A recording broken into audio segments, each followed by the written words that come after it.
Aksi tangkal Corona, anggota DPR RI fraksi PDI Perjuangan, Sunarna turun ke dapil. Selanjutnya inilah informasinya untuk Anda. Pembentukan desa siaga sangat penting dan tidak hanya untuk penanggulangan COVID-19 juga dalam permasalahan lainnya. Desa-desa siaga ini penting.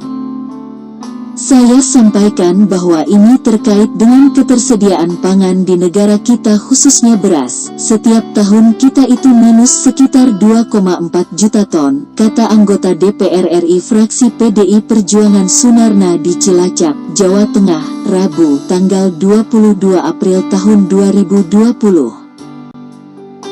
Sunarna mengatakan hal itu usai menyerahkan alat pelindung diri (APD) untuk tenaga medis di kantor Kecamatan Kesugihan, Kabupaten Cilacap, dalam rangka mendukung pencegahan COVID-19.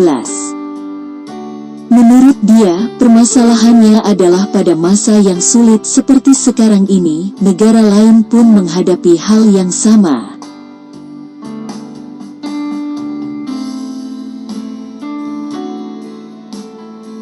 Baik Vietnam maupun Thailand, belum tentu juga mereka mau menyediakan beras untuk diimpor oleh negara kita. Nah, tentu ini perlu persiapan. Desa siaga termasuk untuk COVID-19. Ini jelas, tapi bahwa pangan itu tidak kalah pentingnya, kata dia yang berasal dari daerah pemilihan Jawa Tengah 8, Banyumas dan Cilacap. Ia mengharapkan setiap desa atau Kementerian Pertanian bisa meneruskan ke bawah sampai ke tingkat desa untuk membentuk lumbung pangan mumpung saat sekarang sedang panen masa tanam pertama. Panen masa tanam pertama ini biasanya hasil panennya bagus, dan juga besok ada panen masa tanam kedua yang nantinya bisa dibentuk lumbung pangan, lumbung padi di setiap desa, tegasnya. Menurut dia, hal itu merupakan salah satu bentuk penguatan pangan apabila terjadi situasi yang paling darurat terkait dengan pandemi COVID-19. Pangan kita yang jelas di desa itu ada dan kita tidak kesulitan, tidak ribut masalah impor, katanya. Oleh karena itu, kata dia, antisipasi yang dilakukan melalui desa siaga tersebut tidak hanya terhadap penyebaran COVID-19 juga terkait dengan ketersediaan pangan. Siaga pangan juga, kita mengantisipasi situasi dan kondisi yang terjelek, situasi dan kondisi yang paling darurat karena kita nggak tahu apakah 3 bulan kita beres. 4 bulan, 5 bulan, atau mungkin 1 tahun baru beres, tegasnya. Terkait dengan bantuan APD yang diberikan untuk tenaga medis di Kecamatan Kesugihan, Sunarna mengatakan pihaknya ingin berbagi dan bergotong royong untuk membantu serta memberi dukungan kepada para tenaga medis.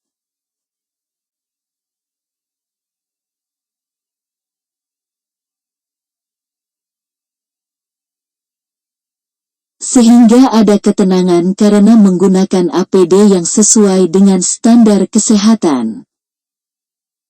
Selain APD berupa baju hazmat yang berjumlah lebih dari 150 helai, kata dia, pihaknya juga memberikan bantuan berupa ribuan masker yang tidak hanya untuk Kecamatan Kesugihan, juga beberapa wilayah lainnya di Kabupaten Cilacap. Dalam kunjungan tersebut, dia mengaku mendapat informasi dari Camat Kesugihan Basuki Priyo Nugroho. Jika di wilayah itu terdapat 3 orang yang positif COVID-19, salah seorang di antaranya sudah dinyatakan sembuh.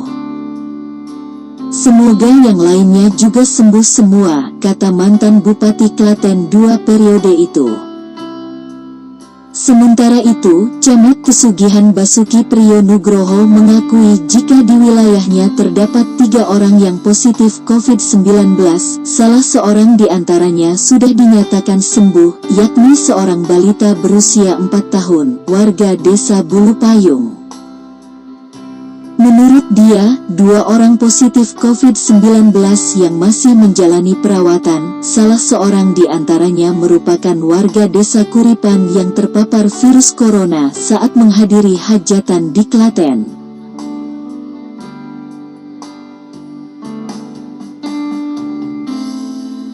Sedangkan 1 orang lainnya merupakan warga desa Selarang yang sempat kontak dengan warga desa Gombolharjo, Kecamatan Adipala, Cilacap, yang sudah dinyatakan positif COVID-19. Yang Selarang ini riwayatnya bagian dari kontak dengan yang positif di Gombolharjo, klaster Lembang, jelasnya. Dalam hal ini, klaster Lembah muncul setelah adanya warga yang positif COVID-19 pasca menghadiri seminar keagamaan Gereja Betel Indonesia (GBI) di Lembang, Kabupaten Bandung, Jawa Barat. Terkait dengan penanganan COVID-19 khususnya di Desa Bulupayung, Basuki mengatakan saat sekarang sudah dibentuk desa siaga COVID-19 di daerah tersebut dan telah menyebar di desa-desa lainnya. Menurut dia, desa siaga COVID-19 di Desa Bulupayung dibentuk setelah salah satu warganya terpapar virus corona dan merupakan kasus positif COVID-19 pertama di Kabupaten Cilacap. Bahkan, setelah warga yang positif COVID-19 itu sudah sembuh, pengecekan terhadap pendatang dan sebagainya tetap ada. Tetap melaksanakan protokol kesehatan penanganan COVID-19. Ia mengatakan pihaknya senantiasa memberikan motivasi kepada warga yang keluarganya positif COVID-19. Warga lainnya pun banyak memberikan semangat kepada mereka, pungkasnya. Demikian informasi yang dapat kami sampaikan untuk saudara, semoga bermanfaat. Atas nama seluruh kru yang bertugas di lapangan, mengucapkan terima kasih. Rudianto, Pewarta Koran Harian Pagi Banyumas Express, memberitakan.